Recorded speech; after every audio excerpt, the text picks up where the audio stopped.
Durante medio siglo solo había dos empresas de cómics en la ciudad, Marvel y DC. Y si no trabajabas para una de esas, era como si no trabajaras. Entré el primer día pensando que trabajaría para Marvel durante 25 años y al final acabé cambiando de idea. Llega un momento en el que tienes que decir que no.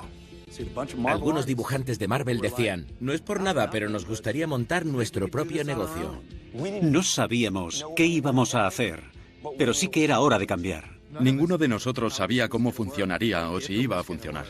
Dije, ¿recordáis esa avalancha de la que hablábamos? Creo que se ha convertido en una bomba atómica. Era una locura, una pequeña revolución. Para mí fue como una especie de actitud de nos la suda todo. Le echaron muchísimas ganas a la idea. Y de este experimento salieron algunos de los mejores títulos en los últimos 25 años. Pero de lo que estos muchachos no se dieron cuenta es de que lo que estaban haciendo egoístamente cambiaría la industria para siempre.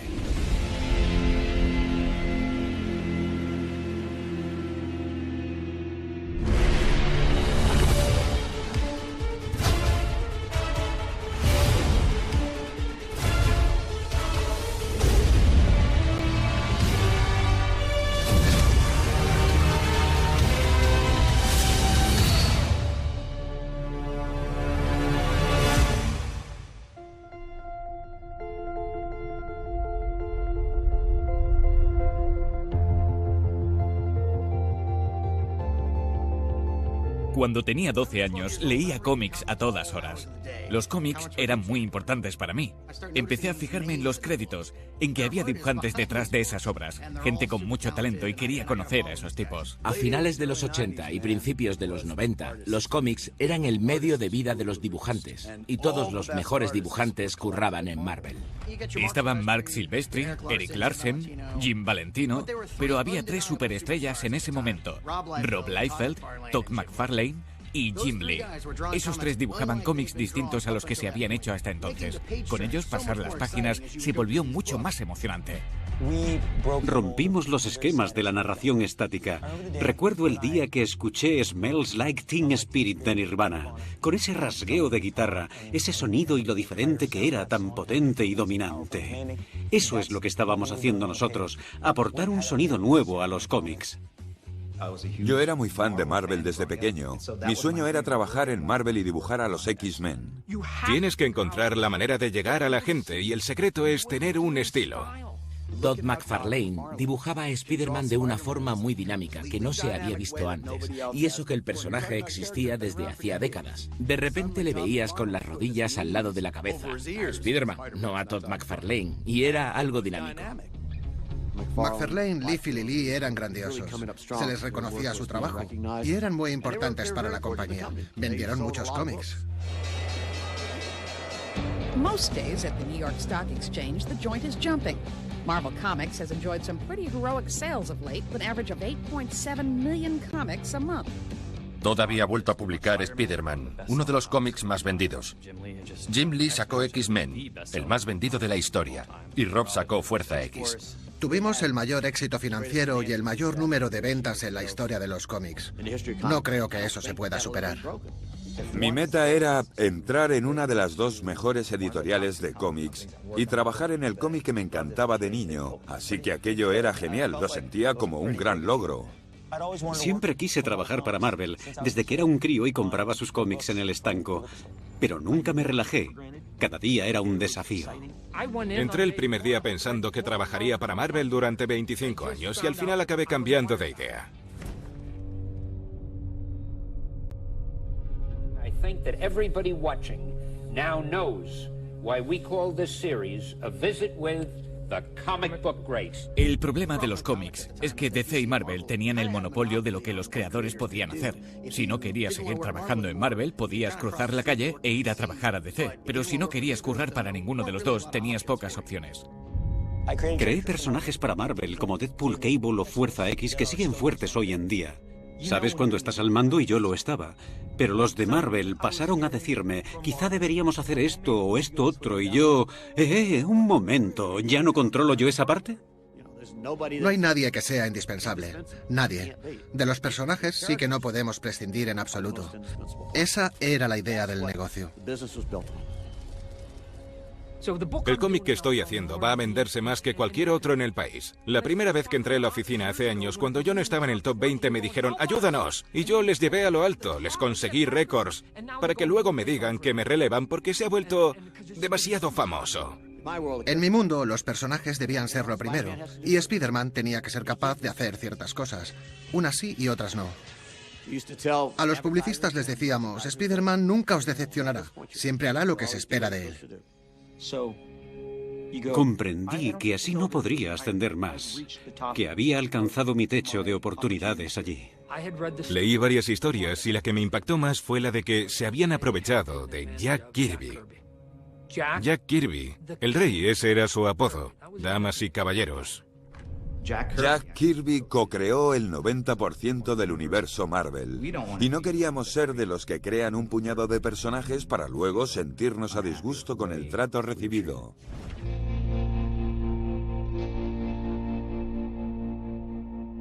Hablaba mucho por teléfono con Eric, pero sobre todo con Rob Liefeld.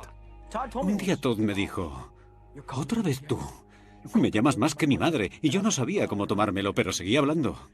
La idea era tan sencilla como que Rob quería montar su propio negocio y tomar las decisiones que él creyera convenientes. Lo mismo nos pasaba a Eric y a mí. Quería publicar mi propio cómic y se iba a llamar The Executioners, con un gran énfasis en la X de Executioners. Contrató un anuncio de una página en la guía del comprador de cómics con un grupo de personajes que se le ocurrió. Estaba ilusionadísimo. Mandé un cheque y compré un anuncio de una página entera en la guía del comprador de cómics, que era una revista semanal de cómics muy famosa. Y los de Marvel fliparon. Le expresaron por teléfono su malestar y en aquel momento la sangre estaba a punto de llegar al río. Nos dimos cuenta de que ellos nos tenían miedo y esa sensación, más que cualquier otra cosa, fue la génesis de Image Comics.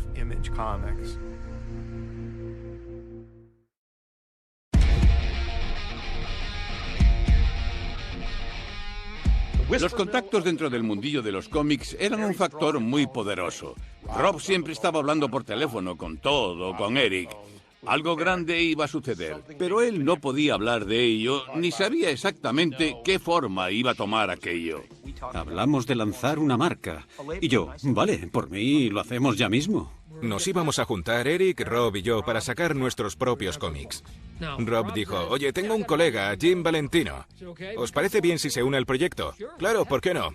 Seríamos 4 y cuantos más haya en el grupo, mejor. Todd asumió el control. Yo le pregunté si de verdad iba a hacer aquello. Me contestó que sí y dije, entonces yo también me apunto. La mayoría seguíamos currando en Marvel, así que no hablábamos de eso en público. Hubo conversaciones secretas. Hablábamos sobre cuántos íbamos a participar y cómo de grande podría ser nuestra compañía.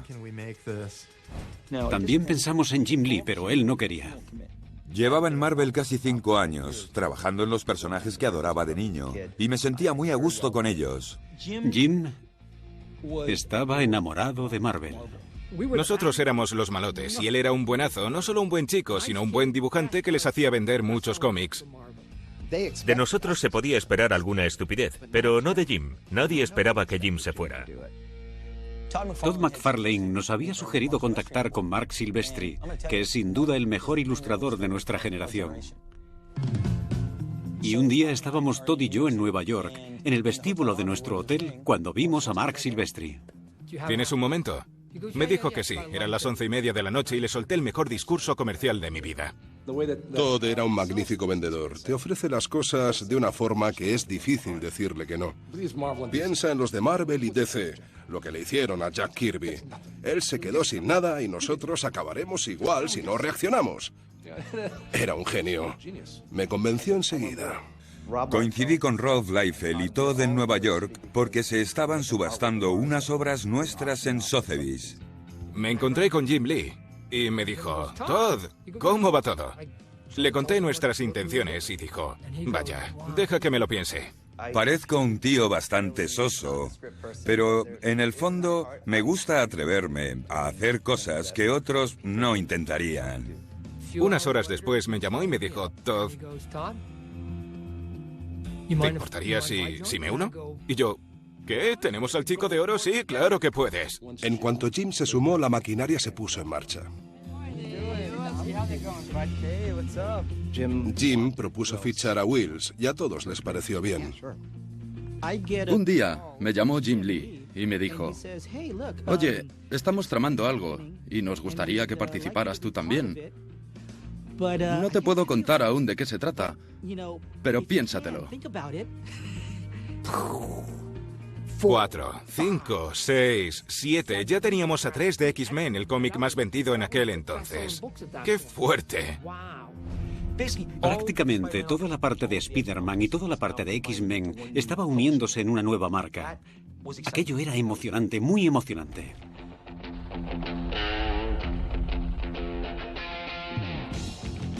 Todd quería ser el que informara formalmente a Marvel de que los dejábamos, algo que no entendí, pero si él iba a decirlo, yo también quería estar presente. Así que fuimos los 3. Marvel estaba cerrada ese día. Me acuerdo de ir caminando a oscuras hasta el despacho de Terry. Esa fue la primera o segunda vez que entré en su despacho. Se suponía que íbamos a estar a solas con Terry, pero el redactor jefe pasó para tomar un café y soltó: ¿qué hacéis aquí? Entré ahí por casualidad, no para ninguna reunión. Simplemente llamé a la puerta y me dejaron pasar. No estaban satisfechos. Querían tener más control y cobrar un porcentaje mucho mayor de las ganancias. Y les dije que ni de broma. Todos conservamos un recuerdo distorsionado de lo que sucedió en esa reunión. El mío fue que simplemente avisamos de que íbamos a abandonar Marvel Comics. Les explicamos por qué nos íbamos y que si no hacían algo, podían tener otras 7 dimisiones al día siguiente. Terry intentó proponer soluciones para calmarnos, pero Todd no aceptaba ninguna. Todd le contó que cuando su padre curraba en la fábrica le regalaron un reloj. Le dieron un reloj a mi padre por su trabajo y a nosotros no nos dan ni eso, ni un reloj en Marvel Comics. Y yo, ¿un reloj? ¿En serio? Creo que Jim nunca había vivido esa historia. No dije gran cosa, solo... ¡Qué interesante! ¿Me sorprendió? Sí, me quedé flipando. Algunos accionistas me preguntaron luego qué pensaba hacer sin mis 3 mejores dibujantes. Nos marchamos. Al igual que en las pelis, mientras la puerta del ascensor se cerraba, Tom DeFalco gritó en el último momento: si lo vuestro fracasa, siempre podréis volver. Recuerdo que miré a Jim y dije: vaya, se creen que no somos capaces. Marvel Entertainment fell 3 1/4 today. 8 artists are jumping ship for a competitor. Some investors did the same. El panorama de la industria escribió el obituario de Image desde que salió el comunicado de prensa que anunciaba su nacimiento. En aquella época, Marvel y DC tenían un monopolio. Controlaban la producción, la distribución y a los minoristas hasta cierto punto, por lo que la idea de que pudiera formarse otra compañía que pudiera competir con ellas era totalmente impensable. Representamos un cambio generacional. Lo que nos unió durante varios años fue la industria que teníamos en contra. Confieso que no pensaba que Image Comics fuera a durar. Había incluso profesionales que nos criticaban en público. Ah, sí, esos perdedores, esa panda de idiotas, son unos desagradecidos. Ninguno de nosotros sabía cómo iba a funcionar esto o si iba a funcionar. Yo me había dejado hasta el último centavo en el pago inicial de una casa. No había precedentes, ningún ejemplo que pudiéramos comparar y decir: a estos les salió genial. Más bien todo lo contrario. A mi mujer le dije que o había cometido el mayor error de mi vida o había cometido la mejor decisión de mi vida, y que el tiempo diría si había acertado o no.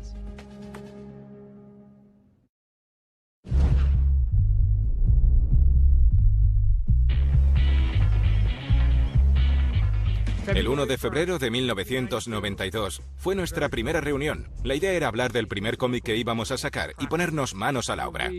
¿Fuimos arrogantes o unos creídos? Yo creo que había un poco de todo. Lo que la gente debería saber es que no había conciencia de grupo. Solo teníamos 2 reglas. La primera regla era que Image Comics Incorporated nunca sería propietaria de nada. La otra era que nunca nos entrometeríamos en el camino de otro a nivel empresarial. Cada uno tenía un plan distinto.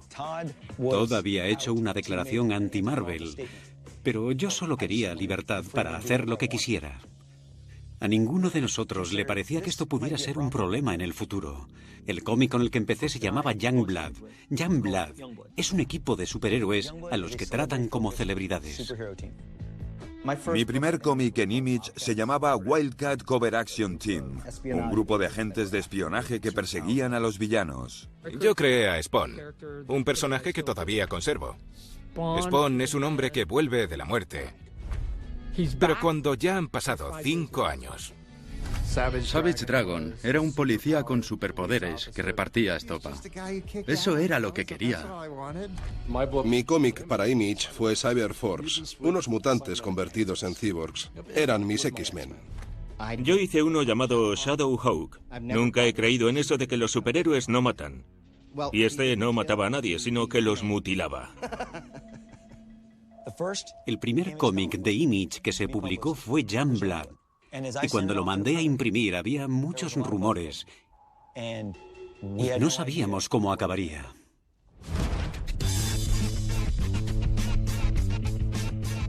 This may look like any other Hollywood premiere, but this one is unusual even by Hollywood standards. It's for the hippest new comic book, Youngblood. Observers say it could be the next Superman or Spider-Man comic. Youngblood lo cambió todo. Sabíamos que gustaría, pero no que fuese a gustar tanto. Luego salió Spawn y ¡pam! Más ventas. Luego salió Dragon y fue tremendo. Wildcats vendió casi tanto como Spawn. Era un éxito tras otro, tras otro.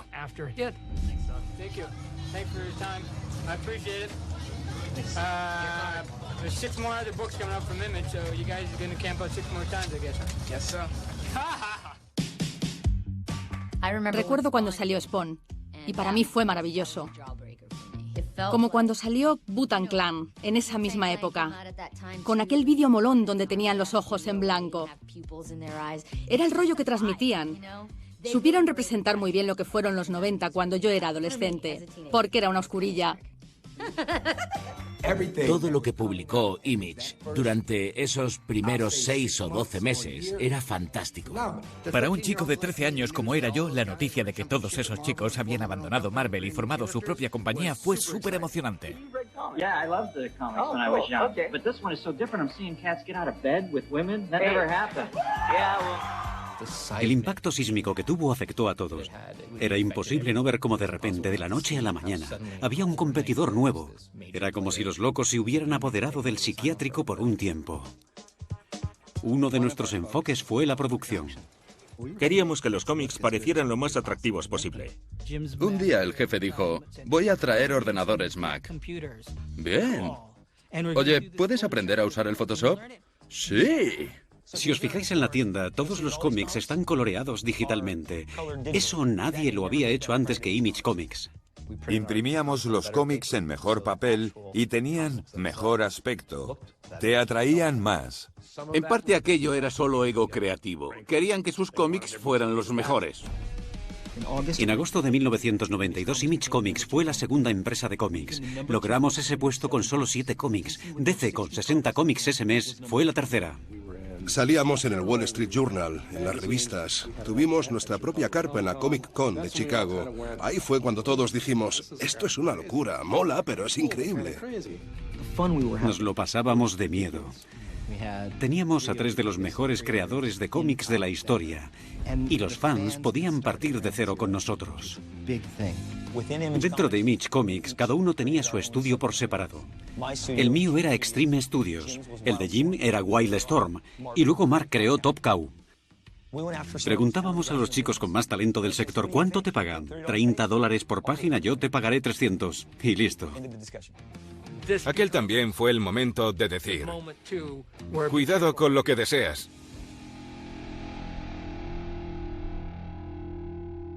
It's great making the toys that you want. So great, I made some for myself.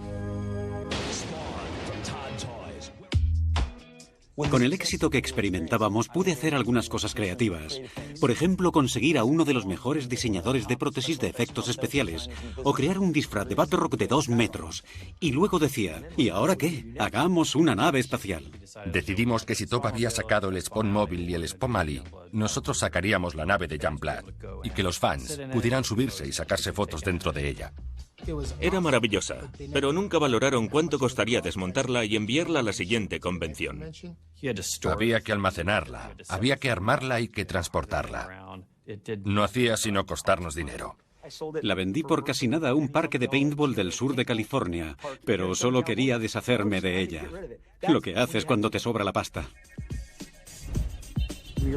Éramos unos gamberros renegados que habían montado su propia empresa. Y nos llegaban críticas, porque no todo lo que hacíamos era maravilloso desde el principio. Algunos cómics eran llamativos, pero vacíos, mientras que otros mostraban muchísimo potencial. Lo único que tenían en común era el atractivo del trabajo artístico. Que las historias fueran buenas o no, no parecía un factor decisivo. Éramos novatos como escritores. Y empezamos nuestra andadura con cómics mal escritos, lo reconozco. Pero arrasamos en ventas.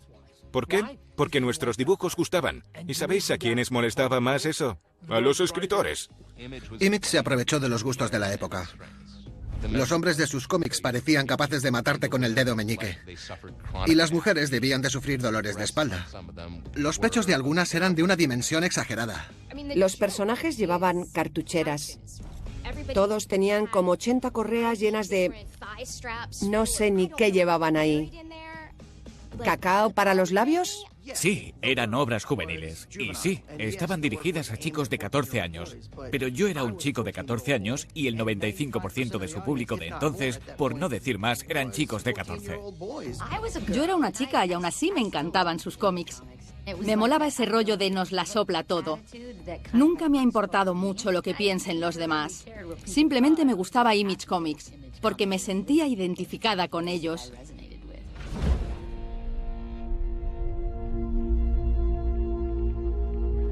People at this convention in San Diego, California know something many of us don't. Over the past 10 years, some of the most popular comics have become hot investment. I don't buy expensive books. I buy ones I think will become expensive. By the time I retire, I liquidate everything and retire comfortably.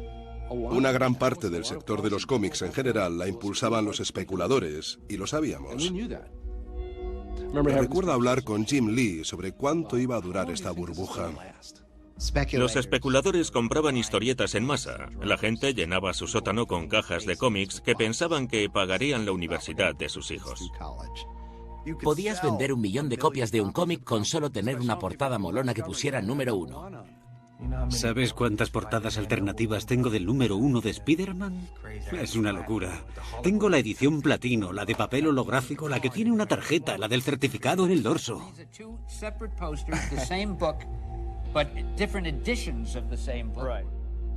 Image fue parte de eso. Al igual que el resto de la industria, nos aprovechamos de nuestros clientes. Pero nunca, nunca debes hacer eso, porque al final te abandonan.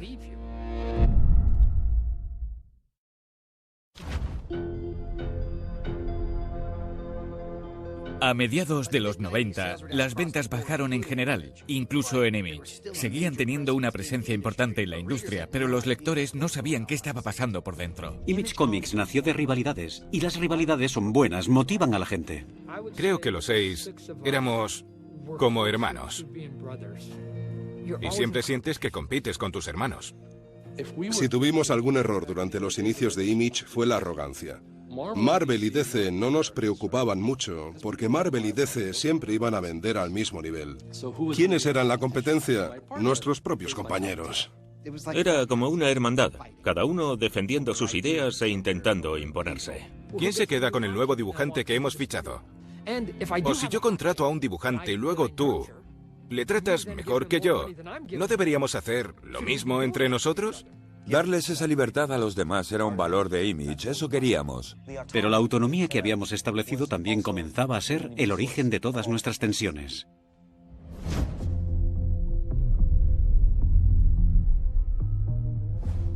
En 1996, Marvel Comics se puso en contacto con Jim Lee y conmigo para que volviéramos y relanzáramos a varios de sus personajes clásicos que habían bajado en las ventas. Nos dijeron que algunos personajes estaban sufriendo y que querían que les ayudásemos para que recuperaran cierto brillo. A mí me pareció una oportunidad fantástica. Eran personajes que no había trabajado cuando estaba en Marvel. A diferencia de los inicios de Image, por aquel entonces necesitábamos dinero. Los de Marvel vinieron. Prácticamente sobornaron a Jim Lee y a Rob. Y pensé, ¿ahora es una cuestión de dinero? Por Dios, ¿ahora se nos puede comprar así como así? Cuando los otros socios se enteraron de lo de Heroes Reborn, se enfadaron mucho. Fue la primera vez que las cosas se pusieron francamente feas y a partir de entonces el ambiente se volvió tenso. Estaban dolidos. Todd estuvo en una mesa redonda con nosotros y solo preguntaban por nuestro acuerdo con Marvel y perdió los papeles. Se puso a gritar: ¡Esto es Image! Ya podréis hablar con ellos sobre Marvel en la siguiente charla. La situación llegó a un punto en que ya no era agradable en absoluto. Por contrato, yo era el titular de todos los cómics que sacara. Así que empecé a publicarlos con otra compañía que formé llamada Maximum Press. A los otros no les hizo gracia aquello, porque lo veían como una competencia para Image. Todd me mandó una carta que decía: como saques esos cómics de Maximum Press, tomaremos acciones legales. Y le respondí: me da igual. Lo pienso hacer. Our pages are actually 10 by 15, which is about the size of Rob's ego.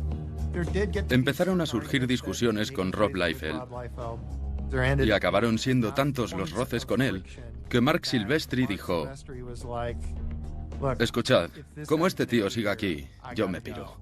Extreme Studios le hizo una oferta a uno de sus mejores hombres y Mark explotó. Ya no sabía qué pintábamos ahí. Aquello era inaceptable. No podía seguir en ese entorno. El editor de Image Comics me pasó una carta bajo la puerta para comunicarme que Mark había dimitido. No soy idiota, ya era consciente de ciertas hostilidades, pero sinceramente me daba igual. Todd me llamó, hablamos y dije: no aguanto más a estos tíos. Y le respondí: quizá no seas el único que dimite.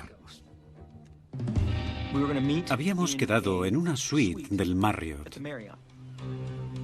Quería espiarles un poco.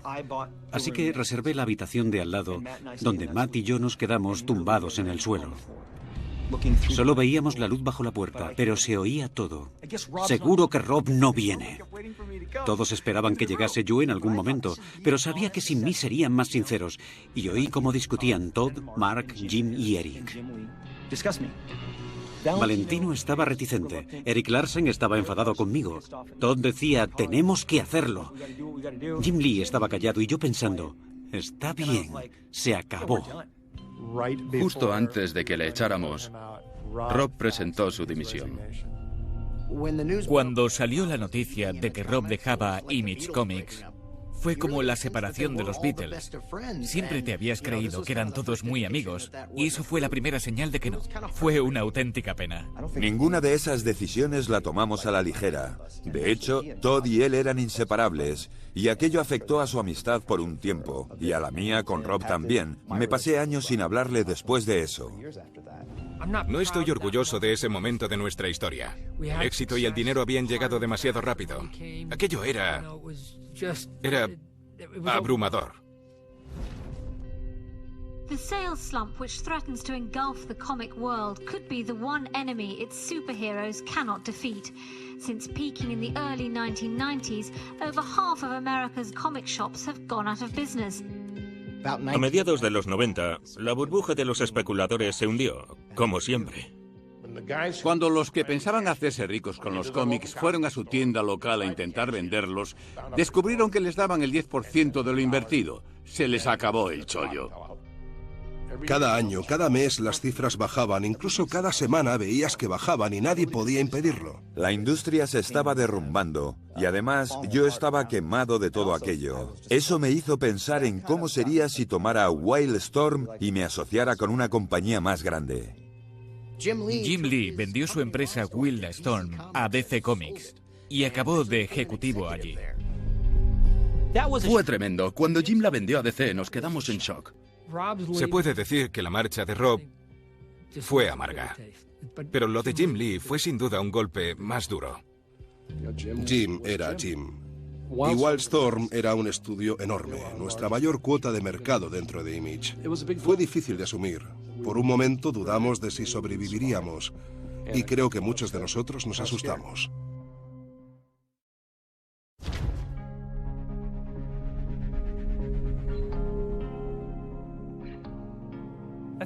Diría que a Image le fue regular a finales de los 90 y principios de los 2000.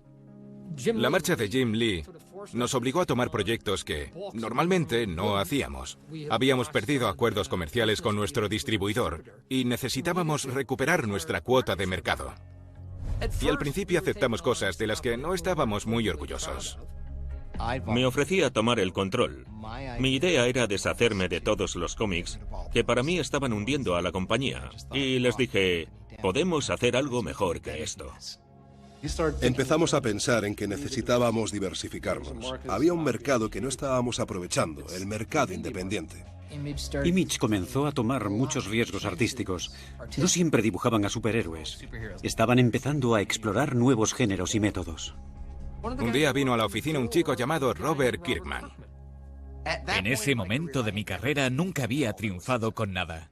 Y quería hacer un cómic de zombies, porque había visto montones de pelis de George Romero. Me había enamorado de ese género y pensaba que se podían hacer muchas más cosas con él que aún no se habían probado. Me explicó su idea llamada El planeta de los zombies y le dije, Robert, eso es horrible. Mira, los cómics de zombies nunca se han vendido en este negocio. Sé que las pelis de zombies funcionan, que son un nicho de mercado, pero... Jim iba a rechazar el proyecto hasta que dijo, a menos que me digas que este va a ser diferente de cualquier otro cómic de zombies, no hay razón para hacerlo. No había nada que te hiciera pensar que debíamos sacar adelante ese cómic, ni que fuera a ser un gran éxito, y menos viniendo de alguien que no tenía un gran palmarés hasta entonces. En ese momento me solté y dije, está bien, lo he dicho antes porque quería sorprenderos, pero va de una invasión alienígena. Hay naves espaciales, han creado a los zombies y están intentando debilitar la infraestructura de todo el mundo para conquistarlo. Y más tarde descubrí que por lo visto ese era el argumento de Plan 9 del espacio exterior. Yo no lo sabía en aquel entonces, y ellos tampoco, pero dijeron, sí, eso mola, me gusta, sí. Ese es el gancho que estamos buscando. Tiene buena pinta. De acuerdo, aceptado. El cómic me encantaba. Me estaba leyendo todos los números. Y un día le solté, Robert, habías dicho que esto iba a ser una invasión alienígena. ¿Dónde están los extraterrestres? Respondí, Eric, os mentí. No hay extraterrestres en esta historia. Y él, vale, quizás sea mejor así. The Walking Dead ha sido un éxito desmedido. El cómic empezó con ventas bajas y luego fueron subiendo cada vez más y más desde entonces. Aquel fenómeno era imparable. Spawn era el cómic más vendido, pero The Walking Dead se le iba acercando. Y yo estaba en plan, Dios mío, ¿en serio? A ver qué pasa. Y seguía, y luego de improviso hubo un mes que hizo ¡pum! ¡Pum! Y siguió subiendo. Y yo estaba que no me lo podía creer. No me podía creer que The Walking Dead superara a Spawn en ventas. Se convirtió en el cómic más vendido de Image en 10 años. Todo lo que diga es poco sobre la importancia de The Walking Dead. Creo que nos revitalizó. Y no solo el cómic por sí mismo, sino la imagen que dio de nosotros. Y entonces Robert Kirkman pasó a ser socio de Image Comics. Necesitábamos mostrar que estábamos dispuestos a sumar gente a nuestras filas, siempre que nos fueran leales. Y no todos tenían que ser dibujantes. Convertirme en socio de Image Comics fue quizá, aparte de tener a mis hijos y conocer a mi esposa, lo mejor que me ha sucedido. La serie de Walking Dead mola, tiene mucho éxito, y estoy orgulloso de ella. Pero mi sueño de niño era ir a una conferencia de Image Comics, y luego de adulto me hice socio de Image, la idea más absurda del mundo. I have to tell everyone in the audience right now, I love the gentlemen on this couch. They were the most arrogant, reckless maniacs who decided that they were going to start their own company and they were going to build it all around themselves and they were going to do whatever they wanted. And for whatever reason, they were like, you know what? Let's build a company for all creators. Let's make the deal that we create for ourselves that is the absolute best deal in comics, and let's make it available to everyone. My kids now have the opportunity to grow up and be completely pampered, and that is because of you guys. Todo iba genial. No podía estar más emocionado. Pero había una cosa que no me gustaba y que sentía que debíamos corregir.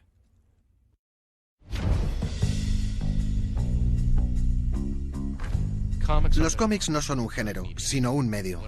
Y una de las cosas que Image ha hecho increíblemente bien en los últimos 6 años es demostrar la fuerza de ese medio. Para mí, su legado fueron sus agallas. En la cultura estadounidense, tener agallas significa que te da igual lo que piensen los demás y que estás dispuesto a expresar con toda sinceridad lo que se te pasa por la cabeza. Y creo que si Image ha dejado algún legado, es el de echarle valor a tus ideas. Lo que hicieron por la industria del cómic, cómo cambiaron la forma en que siempre habían sido las cosas y establecieron las nuevas reglas, fue bastante revolucionario. Una de las cosas que ha aportado Image es un contrato de autoría del creador, que en mi opinión es correcto y justo, y limpia la imagen de los editores. Las tarifas por página de todos subieron, y luego vinieron contratos exclusivos para que los autónomos tuvieran seguridad de ingresos más estables. Si The Walking Dead, un cómic de zombies en blanco y negro, podía tener éxito, entonces nada era imposible. Hay una serie de títulos que son obra de Image y que posiblemente no habrían existido de no ser por ellos. Image Comics publicó Saga, que es una historia romántica ambientada en un universo de ciencia ficción completamente adulta y con personajes con la cabeza en forma de televisión, pero que rivaliza con The Walking Dead en popularidad. Es un cómic de muchísimo éxito. Bella Muerte es un western mitológico. No es un éxito comercial obvio, pero nos dejaron hacerlo de todos modos. Y esa visión no es capitalista. Saqué un cómic llamado Sex Criminals que no habría salido adelante sino en Image Comics. Aquí puedo mostrar algunas de las cosas que he hecho, pero las páginas saldrán completamente pixeladas. Me dijeron que podía hacer eso. Es irónico que una compañía que se fundó con venas abultadas, armas y mujeres objeto, ahora publique los cómics más progresistas y políticamente provocativos que existen.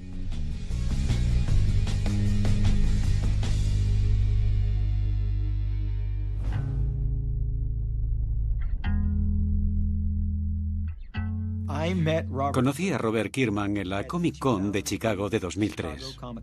Empezamos a hablar y de repente dice, voy a mi cuarto, ¿vienes? Tengo que coger una cosa.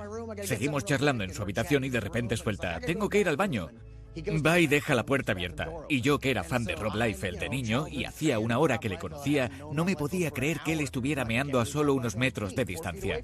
Luego me preguntó si me apetecía ir al cine y yo, sí, vayamos al cine, ¿por qué no? Y luego nos hicimos amigos durante 2 días.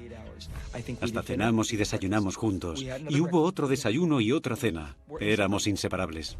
Rob acaba de reeditar Youngblood con otra editorial. Youngblood fue el primer cómic de Image, así que hay una clara conexión entre Youngblood e Image. Y por eso a mí, como fan, me molestaba ver algún cómic de Youngblood que no tuviera la I de Image. Robert y yo dijimos a los otros socios, queremos que Rob vuelva. Y contestamos, ¿sabéis qué? Hicimos esto juntos. Por muchas cosas que hayan sucedido, ya es agua pasada y lo que creamos hace 25 años fue algo especial. ¿Nos costó hacer las paces? Pues sí, pero esperaba que esa reconciliación al final llegara. Claro, porque Rob es un buen tipo y te hace reír. Y dijimos que sí, que lo acogeríamos con los brazos abiertos y que publicase sus cómics con nosotros. Era como en los viejos tiempos y era estupendo. No me podía creer que fuera a hacer esto con Image de nuevo. Recuerdo que llamé a Robert, le pregunté si todos estaban de acuerdo y me dijo que sí. Y aquí estamos, 25 años después. Me siento muy orgulloso de todo lo que ha conseguido Image Comics y adoro a estos chicos. Hemos vivido muchas cosas, todos los socios, y creo que ninguno cambiaría nada, pese a los malos momentos y a las decepciones. Para eso nos aventuramos hace 25 años. Ahora tengo canas y soy un poco más viejo. Pasé de ser el hermano guay al tío molón. Ahora soy padre y pronto seré abuelo, que soy el tipo que inició todo. Podría atropellarme un autobús mañana y nada de eso importaría. Image está aquí. Si todo desapareciera mañana, podré decir que pude hacer todo lo que siempre quise durante 25 años y que así fueron las cosas. Pero también fue una experiencia increíble. Fue un momento estimulante en mi vida. Hacíamos lo que queríamos y tuvimos mucho éxito al revolucionar la industria. No lo cambiaría por nada. Sé que en algún lado hay un chico que hizo todo esto y que está resentido. Yo no soy así. Hay historias de grupos o de cómo surgió una canción. Al final lo que importa no es lo bueno que era el riff de guitarra ni lo buenas que eran sus letras, sino cómo trabajaron juntos para crear algo inmortal. Y eso es lo que es Image Comics.